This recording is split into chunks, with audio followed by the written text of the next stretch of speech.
Hello and welcome to Take You to School with Dr. Tom Prichard. I'm your host, JP John Paz. With me, of course, the star of the show, former WWE World Tag Team Champion, 8-time Smoky Mountain Wrestling Tag Team Champion, one of the greatest trainers ever in the history of the business, the Doctor of Desire himself, Dr. Tom Prichard. How you doing today, sir? John, doing great today, as always. What's going on in the JPWA, the world of A JPWA? little bit of this, a little bit of that. Everybody's working hard, and we're working to culminate this in another 5 weeks. And man, it's moving fast. It's a summer session. It's been a hot one, but we're getting ready to move into the fall very, very soon. So everybody's doing good. When you were doing FCW, obviously many years ago, down in Florida, there was no air conditioning there either, huh? No, we there's no air conditioning in this one either. So yeah, no, we did it old school, man. We no air, no heat, no nothing. Florida compared to Tennessee, though. I mean, Well, Knoxville gets pretty hot, and Knoxville gets very cold. Tennessee or Florida, uh, hello Ibsen, yes, uh, Ibsen. Hello, hello. Ibsen, yes. Yeah. Florida could get cold in the wintertime too, man. I remember we didn't have anything to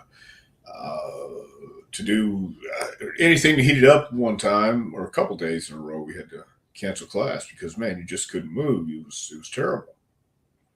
Wow. Yeah. Hello to Jason. All right.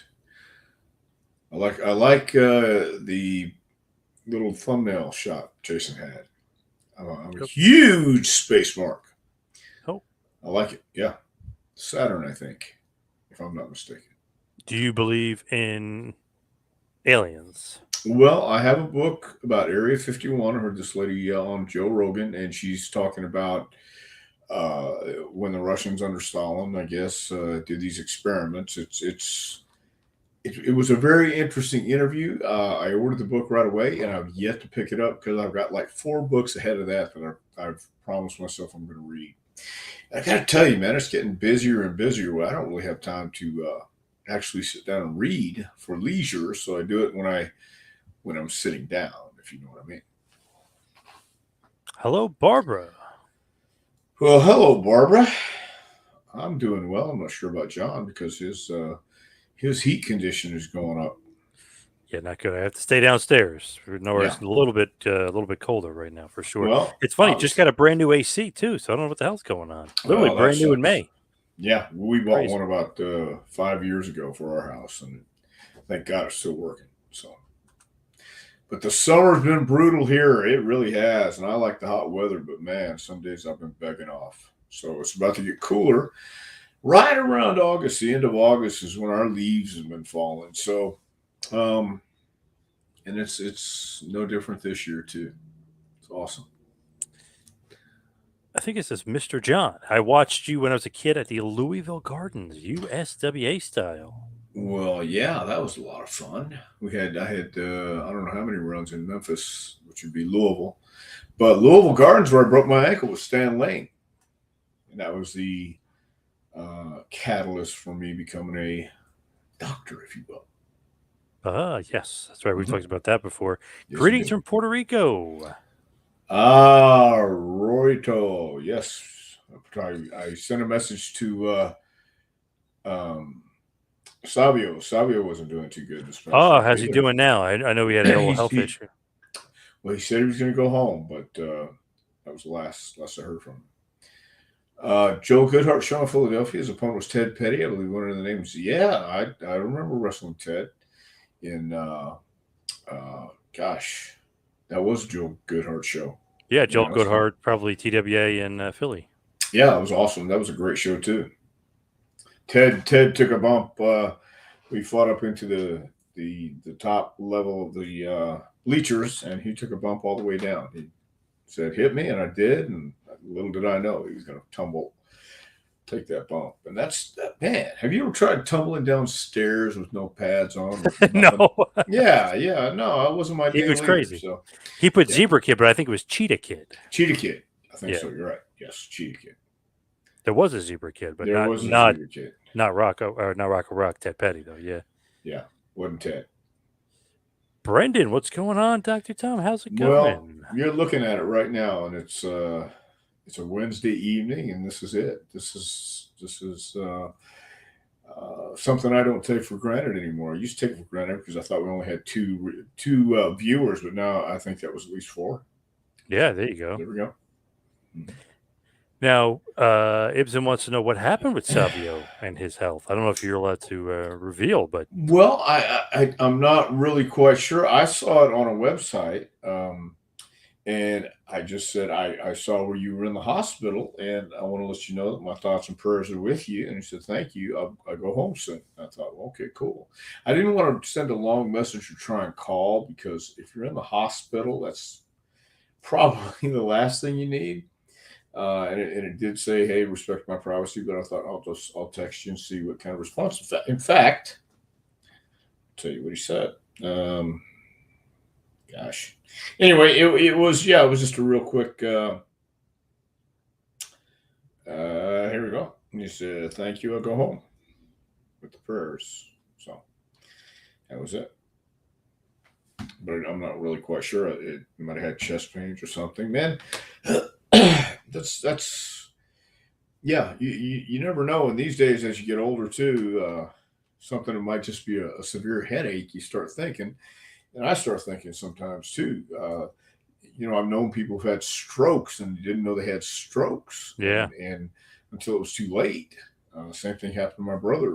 Going on 4 years now. He was laying there, and the first time his wife actually called the ambulance and got upset with her, and she kept asking, "Should I call the ambulance?" She said, "No, no, no." And then finally, she decided, "Well, look, you could be stubborn all you want, but we're gonna call." So it's everybody's going to hit that moment, I think, and you have to take care of yourself, take care of your health if you really want to be here. Some people don't want to be here, but I have come to the realization I'm not ready to go yet, but if it happens, I'm ready. Now, as far as today's topic at hand, I want to get into that because the Road Dogg, Brian James, of course, he's back in the news. Peter says, "Oh, you didn't know," talking about the Road Dogg, but he's back in a very, very high position, executive position in WWE. He's going to be the live events manager, senior live events manager. Well, what happened to Jeff? I don't know. It was funny that they were saying that they let him go, but the way it was phrased, it was almost like he quit because he's got something else going on. So, I don't know if that's Conrad starting up another promotion. I don't know if that's him starting. I don't know what that is, but it seemed like it was almost like he had something else going on. Well, yeah, that very well could be because I'm glad for Brian. I'm glad he got back in, and all the Armstrong guys, all the Armstrong boys, they grew up in the business, and they have this innate ability. I mean, their their second nature in doing things in wrestling is like their dad. It's like the Bullet Bob. They just know, and they're smart. And Brian's definitely a smart guy. So I think no matter what he does, it's going to be definitely good. The last I had heard, Jeff was in that position. So I haven't really talked to Brian. I haven't talked to Jeff. I haven't talked to anybody about that. But it's interesting. Interesting things are happening right now in professional wrestling, and you can say wrestling again in WWE, I guess, huh? Yeah, Drew So who McIntyre would was have saying it. thunk? Yeah, Yeah, who would have thunk it? Maybe, just maybe. In fact, tonight we watched Wrestling with Shadows. These guys have never seen it, oh my and God, we took never a seen it. twist. Well, there's one of them's 18. The other ones are 30 and 24. But they'd never seen it, and we decided to do something different tonight and watch that. And I said, if you've never seen this, just see the difference in the crowd, the attitude, the perception, the delivery, and things, and listen to what Brett's saying because he's talking from the heart. He's talking from a real place, as opposed to just playing a character or being something he's not. That was the Hitman Bret Hart. Was the Hitman Bret Hart? He was a hero. He believed he was a hero. The people believed he was a hero. He was who he said he was. And so that that's what's missing today. And I think Triple H, being an old school guy, coming from Kowalski School, and just I think loving the old school WCCW from Dallas. He's mentioned he watched that before. Big fan of Michael Hayes. Um, but could you do it in this day and age? I don't know. You need to have people who understand what that passion is, what that vibe is, and it's a totally different vibe, man. You know, professional wrestling and sports entertainment. I don't. There's certainly one in the same, but I don't know if the description is one in the same according to what it was supposed to be under Vince's law. But Hunter is a guy I believe respects the old school, respects the guys who came from there, and maybe he's a fan. But just because he's a fan, once again, just because he likes to go fishing and likes strawberries, can he put fish on the hook to catch fish instead of what he likes? You know, will a fish eat strawberries? And, you know, do fans want sports entertainment these days? They want something different, I believe. But I look around and there's so many varieties to choose from these days. And I'm not quite sure you have guys who understand what it was and know how to deliver like it was delivered back then when Austin and Rock and Mankind and Brett were hot, and the signs that came to the arenas and the energy and the buzz in the air. It's a different vibe these days. It's a different buzz. And I was telling everybody tonight, look at this, look at the energy. And the reason was because Brett and Sean were legitimate rivals on screen and off screen. So how do you market that to people who've been told and sold that anybody can get in this and anybody can do it? You don't have to go to the gym. You just get in a ring and play wrestler, and that's all you have to do. That's been the message for I don't know how many years now. But there's some interesting changes taking place, and I'm interested to see where it goes from here. It's uncharted territory, no doubt. But I remember hearing say that Hunter wanted to run that place, so he's got the keys now. We'll see. Yep. Interesting that basically Jarrett is gone and Road Dogg is filling in for him when he was the roadie when he first came into the WWE, and he was riding Jarrett's coattails, but kind of was his manager, right? I mean, that's interesting kind of way things work out. Well, yeah, and Jeff comes from a wrestling family too, and Jeff does have a good head on his shoulders, and I've had a discussion with Jeff before where he is all about innovative styles and innovative ideas for live events. We talked about that maybe 2 years ago when he was in town and we got together, and we were talking about the various ways that Memphis would draw back in the day in the territory, and TNA. You know, I believe it was Jeff who came up with what is it, 8-sided, 6-sided? How many sides? Six-sided ring. Yep. Yeah, just to make it different. So, but Road Dogg is a creative guy too, man. And as I said, he's a smart guy. He's personable. People like him. You can't help but like him.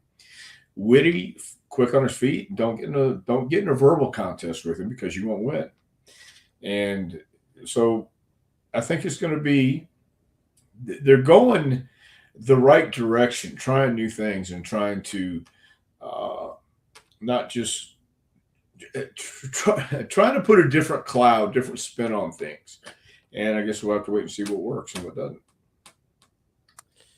Dave Cole said, "Hey guys, hope all is well. A lot going on with the wrestling business. Getting crazy. I agree. I agree too. Getting crazy and hopefully getting better. Hopefully getting because we've been in that. I don't want to say slump, but There's been a lot of sameness, and there's sometimes I will come across something on TV. I'm not home every night, so I really don't have that opportunity. But when I do, I look and see what would interest me. If it interests me, why would I stay here on this station when on Vice you have the darker side of comedy, and some people want to see that, and it's a little more interesting behind the scenes than it is at wherever I'm watching.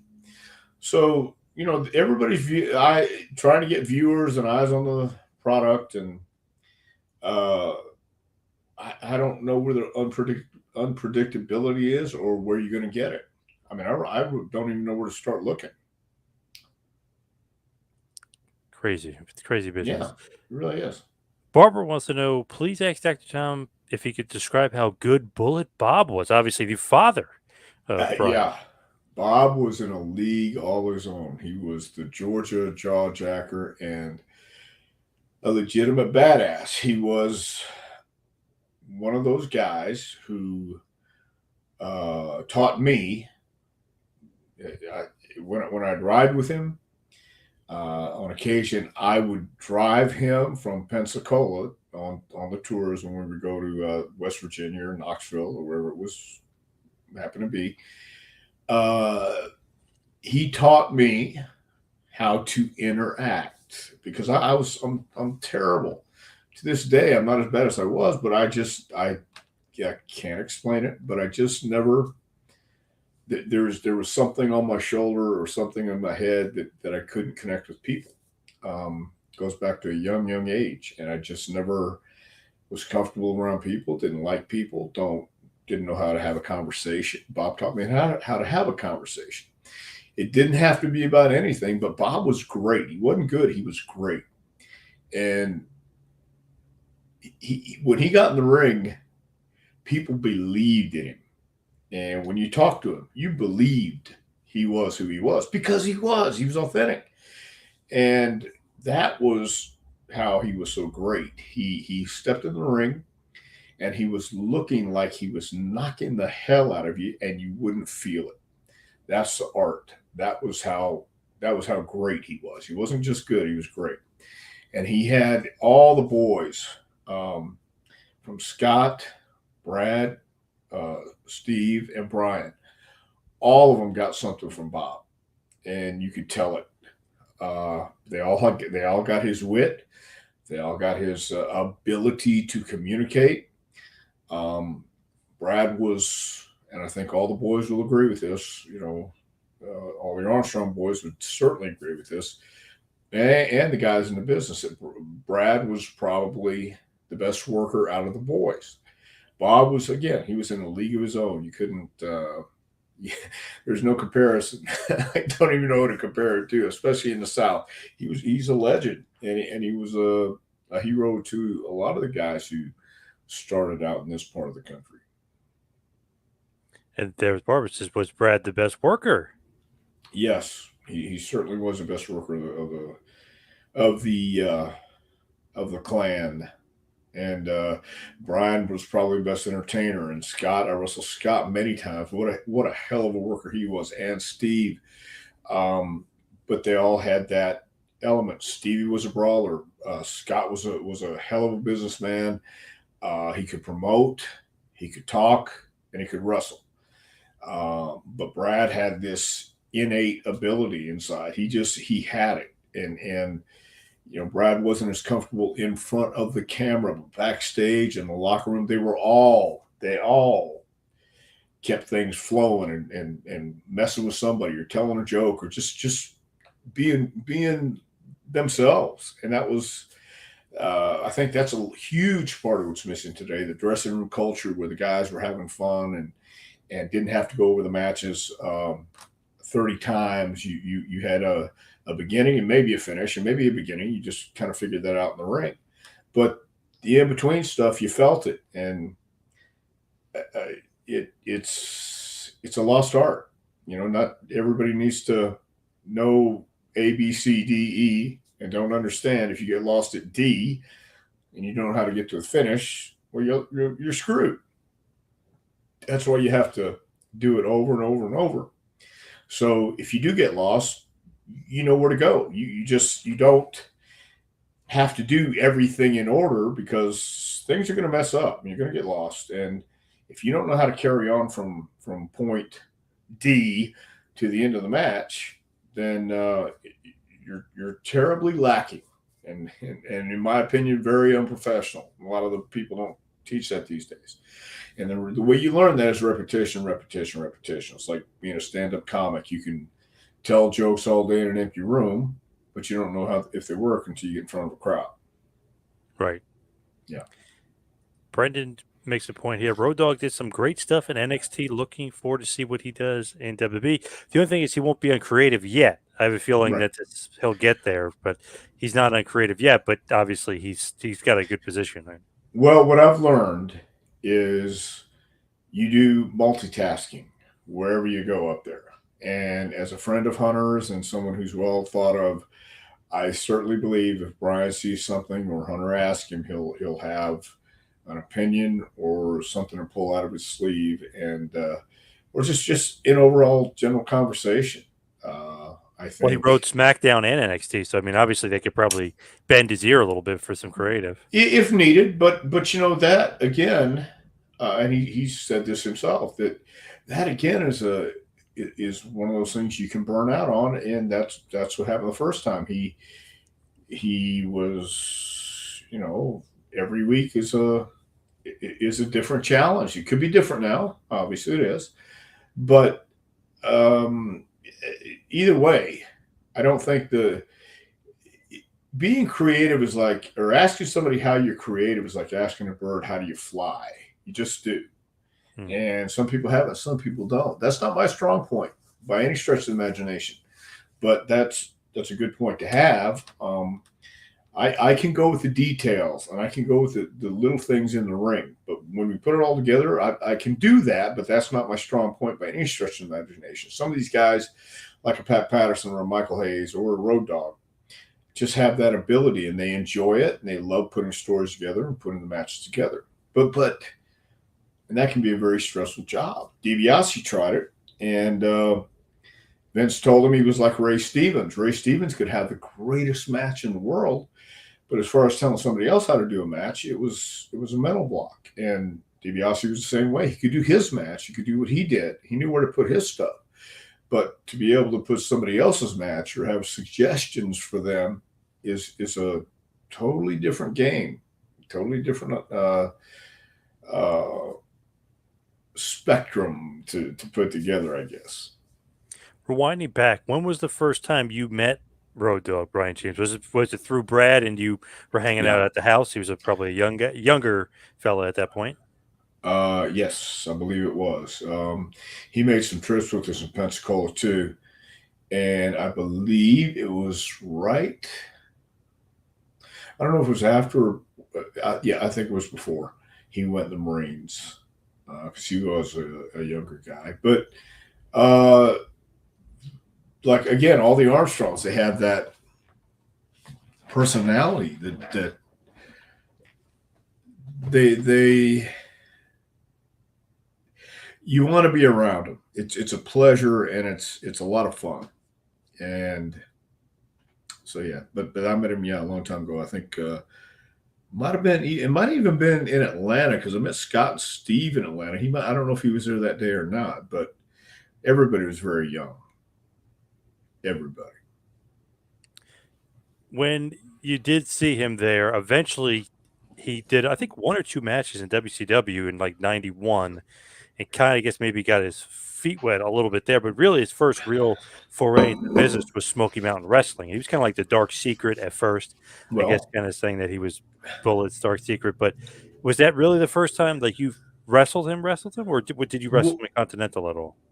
I don't think he was in Wrestling Continental at all. No, Okay, but he was probably in the Marines, right? So yeah, we did have a match with him, Jimmy and I, in Smoky Mountain for.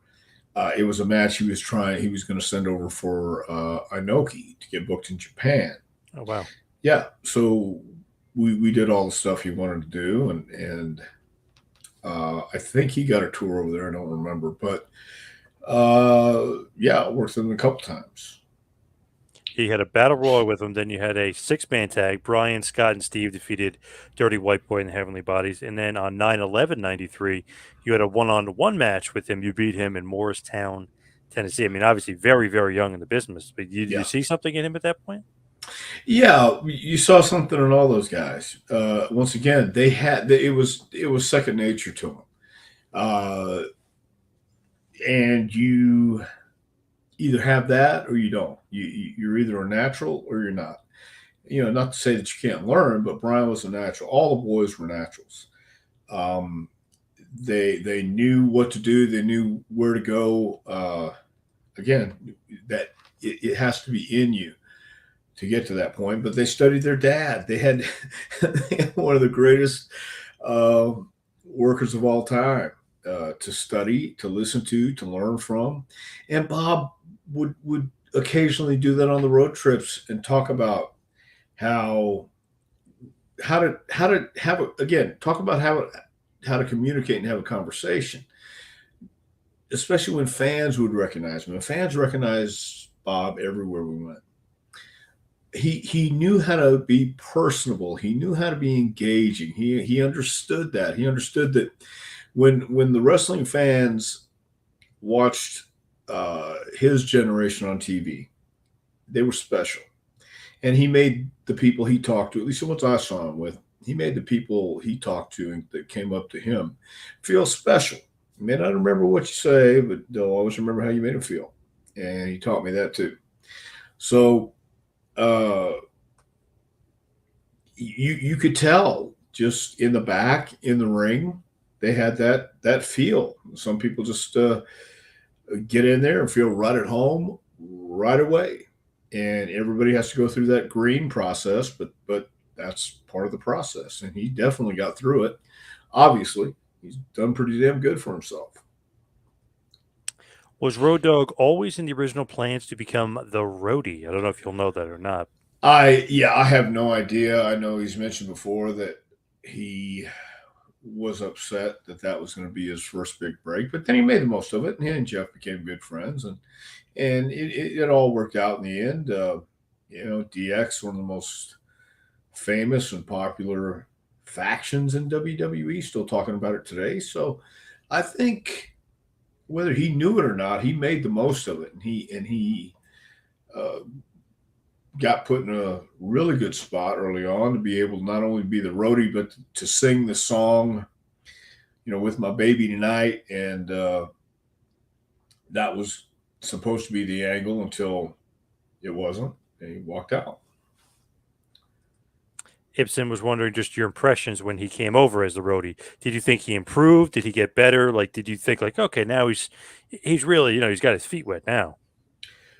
Uh, well, certainly he was entertaining, and yeah, he had already been through that green process, and he'd had a few matches in WCW, and yeah, you could tell he was polished, but he didn't start working right away. He was Jeff's roadie, so. But yeah, you could see improvements. I certainly could see improvements. I could see his confident level.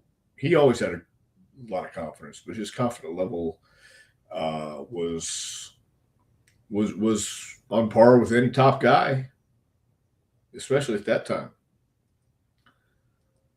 Were you there when Roadie and Double J quit? Yeah, I was there. Sure was. You were. What'd you think when they quit and they left after In Your House? Well, I didn't think anything. I knew that Jeff. I knew Jeff wasn't happy. Didn't get into all the particulars with him at all, but I just knew there was tension, and I knew that Brian was loyal, and it was in Nashville, and I think they went back to Jeff's house, and I don't know the particulars of what happened that night. Wasn't my business, but yeah. James, thank you. Elbow Phil, drop. Wait. Elbow drop the the button. like button, yeah. Oh, gotcha. And Hello, Phil, Phil. good evening, all. For Yes. Phil. And good old Matty R. Out of all the Armstrong kids, who do you think was the most like Bullet Bob? Whoa. As far as toughness, and willing to drop a fight at the drop of a hat would have to be Stevie. As far as the entertainment value, definitely Brian. And the business aspect of it, knowing the places to put a spot or a moment, I'd have to say Scott. But the guy who knew how to go out there, and I could have matches with Brad that we wouldn't have to say anything, anything, and you read the body language, and those are the most fun because you he could send me off the ropes. I wouldn't say anything. He wouldn't say anything. But send me off the ropes, and as you're going, even though you don't see, he's not directly looking at me, eye contact, but as he's going and I'm hitting the ropes, as his head comes up, he can see my eyes, and we're making eye contact, and he's ready and set for a tackle, or he's set for a hip toss, or he's going to take a tackle and drop down and backdrop me. There were just things with Brad and Bob that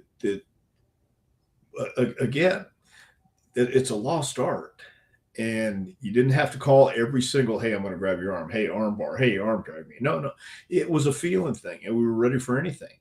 And if I was a heel, we understood that the heel led the match. And Bullet was like that too. But we listened to Bullet when he was in the ring. He was the general. But when we did stuff, in other words, if I wanted to do something with Bob and he wasn't ready for it, didn't want to do it, all he had to do was resist a little bit, and I went with him. That's that body language. It's a feeling thing that nobody really, I don't say nobody, but the people, or the majority of the guys in the business today, don't know it because they've never been shown it. They don't understand what it is. Mitch says Voodoo Kin Mafia. Do you remember that? I do. VKM. Yeah. You know, it's funny. They never held that against any of the guys that were, he obviously making fun of Vince or making fun of Triple H. Triple H and Vince kind of never held that against Brian. Obviously, he got a job a few times over with them, so they never held it against him. Yeah, but they respected Brian. They respected the Armstrong family. I mean, I don't know if Bob ever worked in New York, but he's in the Hall of Fame, as well he should be. Very deserving in the Hall of Fame. And I think that shows a lot about how they felt about the family and Brian. And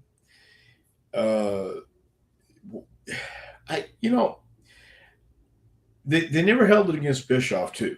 A lot of things were done there. So why would they hold it against Brian if he's good for business? Right. Brian and Billy would come to the front row where Hunter was at and mess with Hunter years ago too, and talk on the promos, talk on interviews, shoot interviews that you can go anywhere on the internet and see. I'm talking Dogg and Triple H.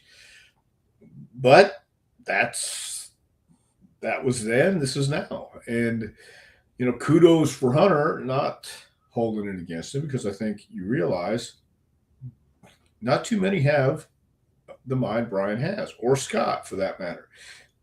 Brian was a guy leading the production meeting at Ric Flair's last match.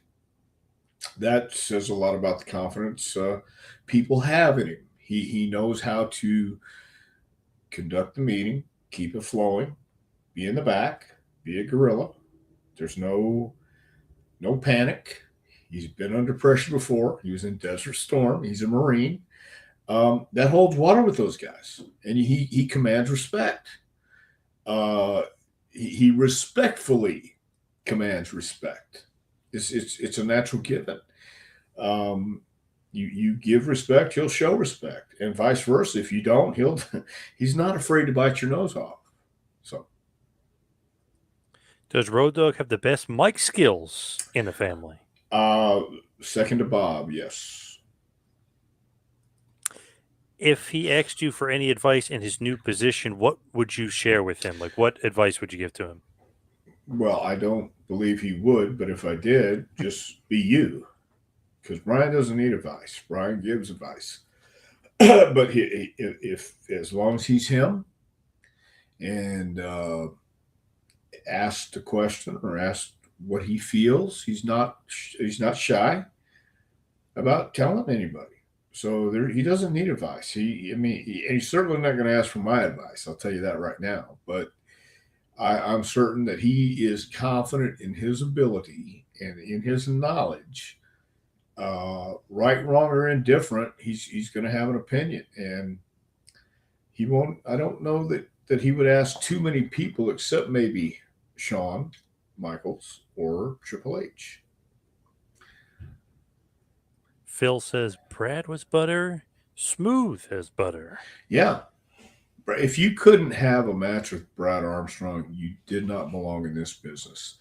And there were so many nights that Brad carried me as a babyface, and we had great chemistry together. And that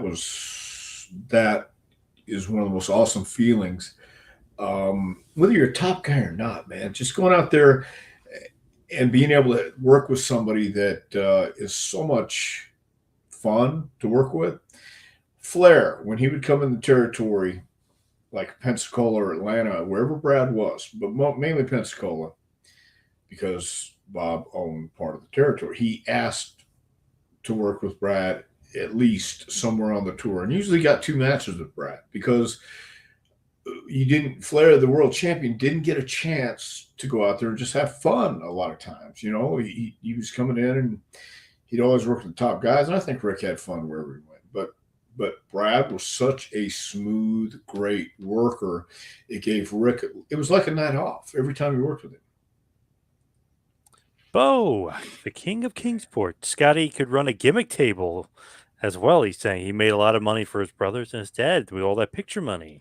Yeah, he did. That's what I mean. He had that business sense. He knew how to sell. He knew how to sell anything, whether it was in the ring or at the gimmick table. He was Dixie Dynamite in Smoky Mountain, and he made a lot of money at the gimmick tables. He promoted towns.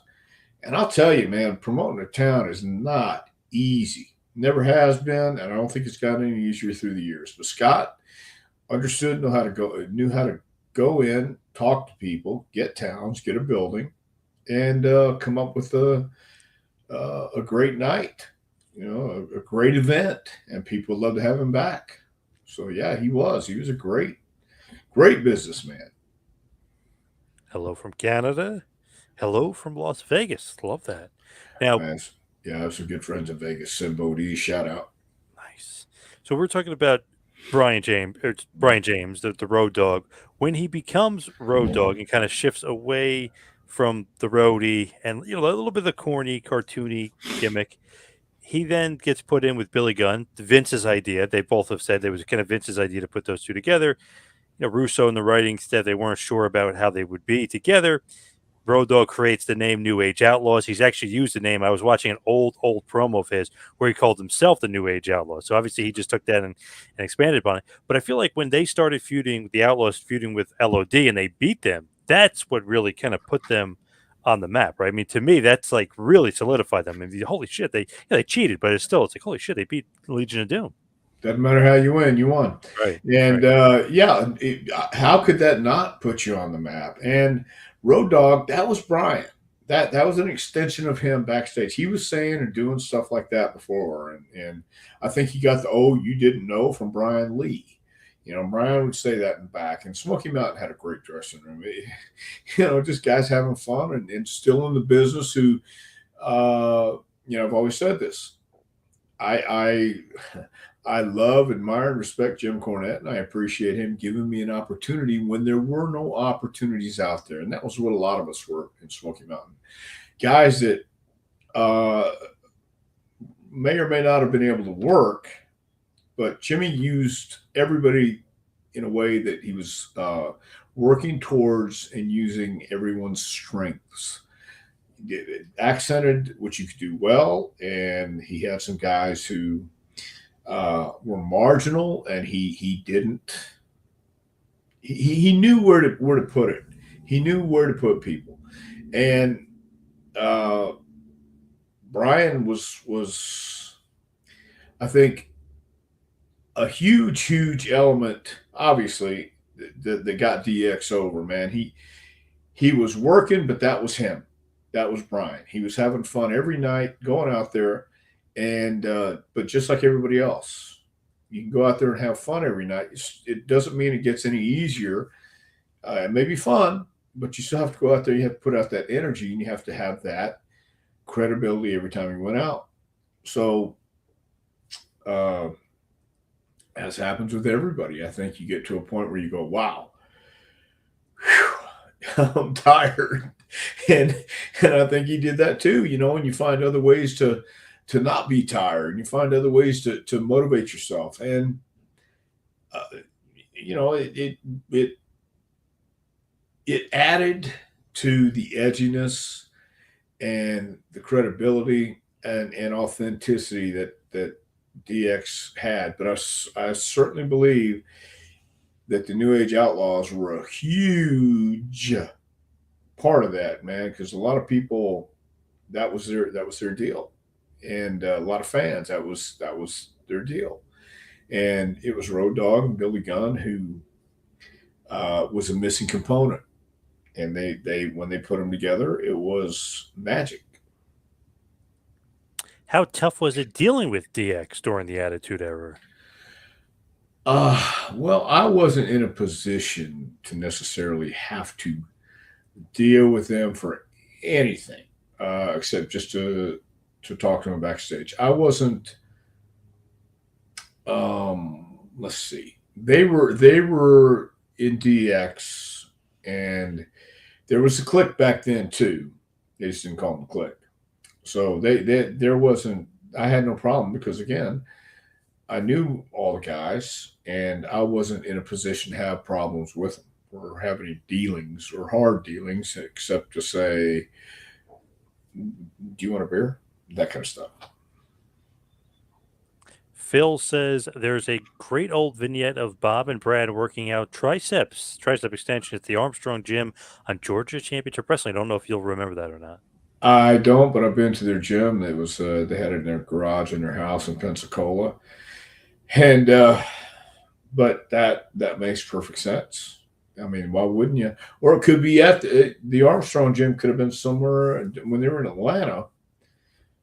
Uh, no, I think they were probably still living in Pensacola. Maybe not, but I think so. Greetings from Maine. Thank you, Well, Terry. Mike H. Happy Hump Day. Yes. yeah, it is a Ricky happy. Brooks says only got to see Bobby Armstrong twice in Cincinnati versus Rowdy Piper of all people. Nice. Piper and Bob got along so good, and it was Bob who gave Piper the line about skinny legs. You got those skinny legs, and Bob came back with, well, you've never seen a racehorse with fat legs, and racehorses don't run with jackasses and stuff like that. So Piper and Bob could go back and forth. Fannie Mae Tutwiler, he's got some great promos that have probably never been seen outside of Dothan, Alabama, or Birmingham, Alabama. That I think if the right guy came along, well, if the right guy came along, you could still pull it off. But Bob did some of the greatest promo work, because he was rolling. He knew it was a natural thing for him, and he could talk to anybody. He really could, and he could also talk in front of anybody. Who would win, the New Age Outlaws or the Heavenly Bodies? The New Age Outlaws, we'd put them over in a heartbeat. It'd be the right thing to do. Why is that? Why not the Heavenly Bodies going over there? Because you have Billy Gunn, who's like 6'5". We worked with him. We had worked with him in the Smoking Guns, and you had Road Dogg. And I don't think anybody would want. Well, if we had Cornette at ringside, there's a chance we could use Cornette. So, but I would have no problem. Hell, the Thrill Seekers beat us, so why wouldn't the New Age Outlaws? True. Good point. Yeah. What did Corny, speaking of Jim Cornette, what did he think about the Road Dog? What do you think He about the loved Roadie? it. Did he love him? Yeah, he loved the Road Dogg. He loved all the Armstrongs. Jim was the president of the Bob Armstrong fan club growing up. Wow, didn't realize that. Yes, he was. So that's why Bob was the commissioner of Smoky Mountain. That's why you used Bob, because he was the bullet. He was the man. There's only one bullet, Bob Armstrong. Now you mentioned Brian Lee. Oh, you didn't know. Bo says Ernie Ladd is the one that says you better call somebody. So maybe Well, no, little adaptation there from Road Dogg. well, probably adaptation from Brian and from Brian Lee, and then Brian stole it from Brian Lee, though. But yeah, no doubt, Ernie probably said it first. I'm sure Ernie heard it from somewhere too, just like Ernie heard, you're a dirty bird, Walt McDaniel. You're a dirty bird. I was like, there's other things that the guys say, but I think everybody stole it. Larceny is alive and well in the business. Hello from Oregon. Great show. As always, always a fan. First saw you in Portland from Casey. Thank you, Casey. Oh Nice. man, I had a great time in Portland too. Lived at the Bomber Motel, not hotel, motel number 2. It was a great place. Sounds like a very reputable place. Oh no, not ever.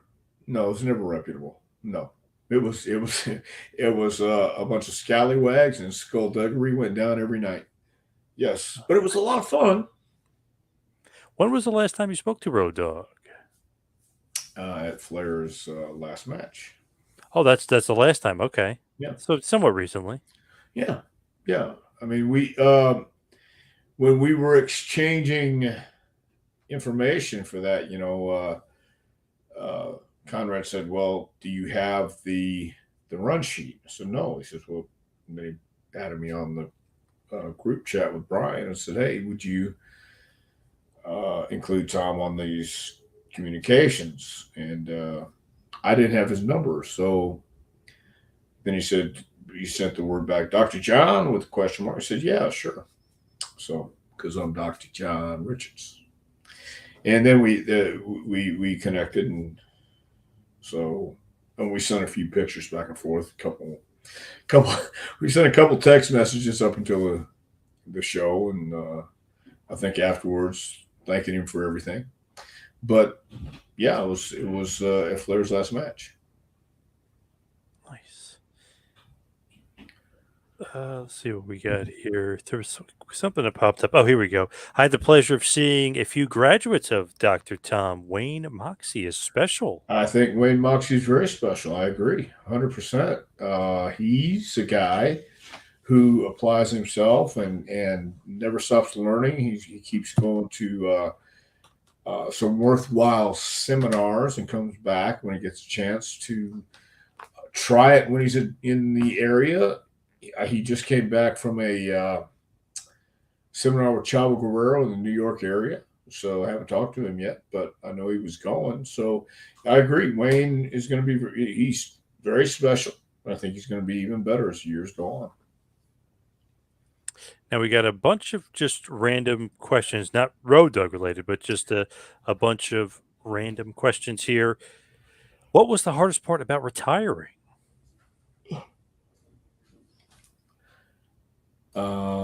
Well, I don't know that I'm retired yet. I'm retired from the ring, but the hardest look, I think we all get to a point when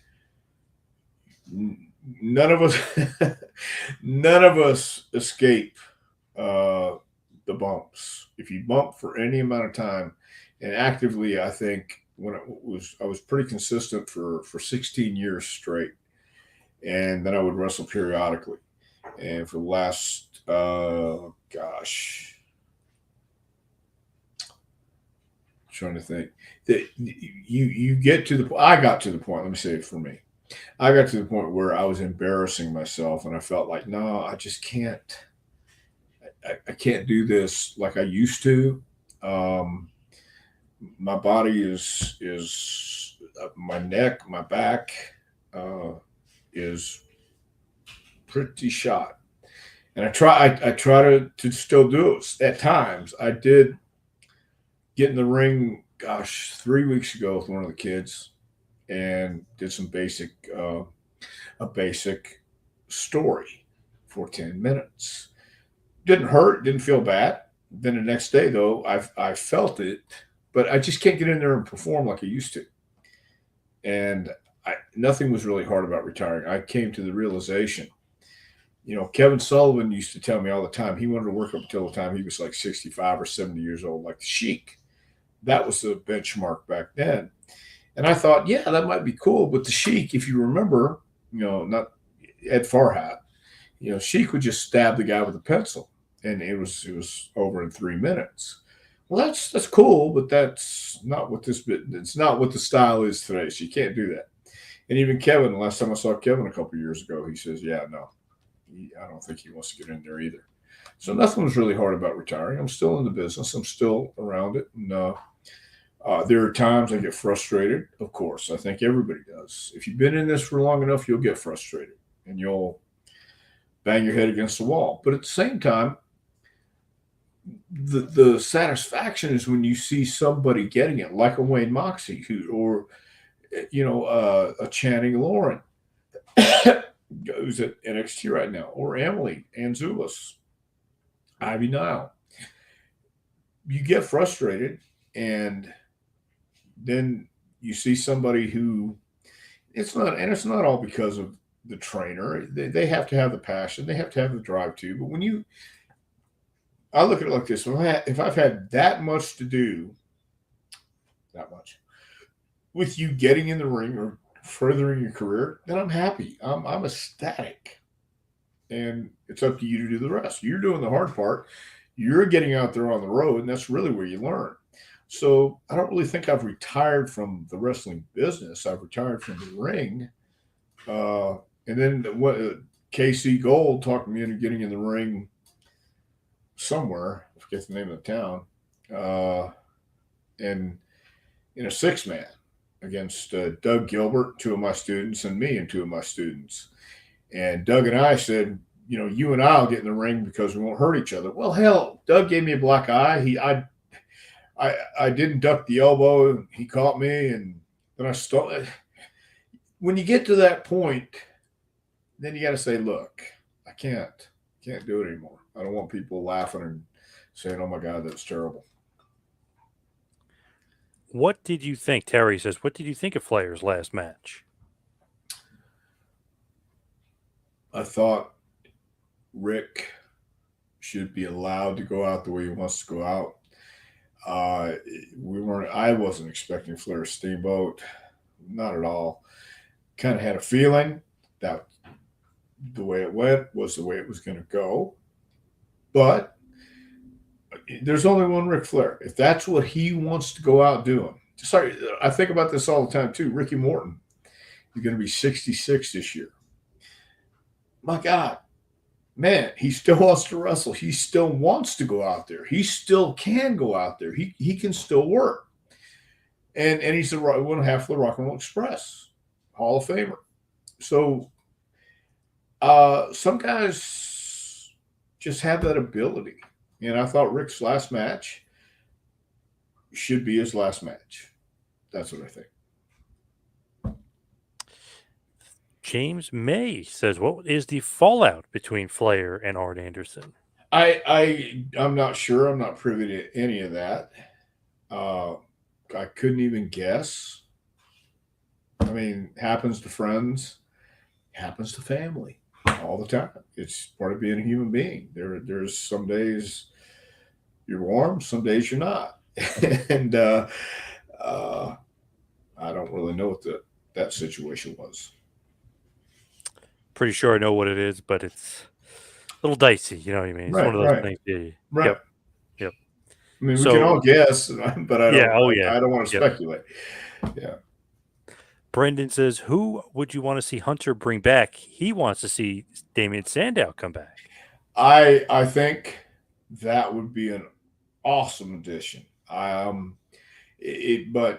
it would have to be right, because I think Sandow right now, Aaron Stevens, is content where he's at with NWA. Plus, he's doing some acting, and I'm. There's not a lot of people. Well, there's a few, but I don't think Aaron would mind my saying that I got him an opportunity, and when I was booking the enhancement talent, I saw him at Kowalski School, and booked him as one of the enhancement guys. And then he worked his way into getting a spot. So I have a fondness for him. And in June, when NWA came, we had a great conversation. he's shown me. He was telling me about these fantastic things he's doing, and I think he's in a really good spot. I think he's in a really good place in his life right now. So I think it would be a great asset to either Raw or SmackDown, but it'd be a matter of if he would want to do it, and it'd be for the right price. Can Dr. John answer? Why is blue called blue and red called red? Who came up with these names? I believe that was a Zohan from Northeast Indiana, and he traveled in Evansville one night, and a ray of sunshine blasted his eyes, and he fell asleep, and he went into a coma for I think 6 years. When he woke up, he says, "Aha! I now know the meaning of red and I know the meaning of blue." Interesting. Interesting. Barbara, Yes. Yes. yeah, Yes. Barbara wants to know, more difficult to train muscle bound guys like Warrior or small guys like Jamie Noble? Well, I have trained muscle bound guys like Ultimate Warrior. Some get it, some don't. Batista got it. Batista was one of the guys that did get it. Love him or hate him, he really did get it in the end, or closer to the beginning, but in the end too. Jamie Noble, guys like that, I think probably have more of a passion and an ability to work in and out of the holes and work in and out of spots that make more sense. What I've found, a lot of muscle bound guys don't know how to sell, don't want to know how to sell. They believe they got to be Superman the entire time, and that just doesn't work. Even Superman had kryptonite, so you have to have something to show that you're vulnerable. Andre the Giant had to have something to show he was vulnerable. Harley Race used to work the head. You can't work the leg on Andre because then it's a terrible match. But you're working out of the head, and you can pick the guy up. You can throw him off, whatever. But muscle-bound guys some muscle-bound guys work. Another guy named Akam Albrecht, a.k.a. Brockus, didn't get it. Didn't know how to do it. From Terrell, do you guys like Cornette's take on modern wrestling? I do. I think it's hilarious. Yes. Well, I think he's right. Certainly more than he's wrong. I do believe we should have a variety. I'm not against all the flipping and flopping. I'm not. What I don't like is when it's just flipping and flopping for no reason. Just let's do moves and get a this is awesome chant, and then we'll do another spot. No, this is awesome. But I think he's certainly more right on a lot of things than he is wrong. One final question here. Hello from Georgia. I want to ask Tom if he trains talent anywhere, what capacity, if he plans on doing it at any point. Of course he does, the JPWA. Well, of course, and we are actually in our fourth year. We're coming up on ending this fourth year really, really quick, man. This is already we're coming up on the end of August next week, so we will be starting our fifth year in 2023. And facts but hurt your feelings. You can go to jpwrestlingacademy.com if you're interested in training to be a wrestler, or if you're looking for a book, if you're looking for a curriculum, you can also go to jpwrestlingacademy.com. It will be right there on the training page. You got to hit, I think there's a static page up, then you hit training. And the book will be on the front page. Also, all the information, applications, and I think frequently asked questions, you can also go there too. So yeah, jpwrestlingacademy.com. All your answers will be, all your questions will be answered, and all your answers will be questioned too at the same time, because we do question some of the answers I get, man. My God, it's right there on there. And how much is the school? We get that. I believe I counted 15 emails one time. How much is the school? And it is on the front page, the pricing right up there at top. 15 emails in one day asking how much. Therefore, Nobody I wants to take read. I take that into consideration when anybody fills out an application or sends me an email. If you can't follow directions or read, chances are you're going to be a handful. And I've already got a handful. I don't need any more. Good point. Thank You you. can follow me on Twitter and Instagram at Two Man Power Trip. Check out the website tmptempire.com. Of course, you can follow Dr. Tom at Dr. Tom Prichard on Twitter. And like he said, go to jpwrestlingacademy.com, but also go to Pro Wrestling Tees, prowrestlingtees.com. Pick up a JPWA shirt or a Dr. Tom shirt. Hey, one more thing. Just want to mention, Yes. and we should have mentioned it earlier. I kind of slipped my mind too, but Howard Brody passed away. Former president of the NWA and a really good guy for the wrestling community. And too many people who were around in the old school and did some really good things. So I think Howard did some really good things. He wrote a really good book, and he promoted some good shows.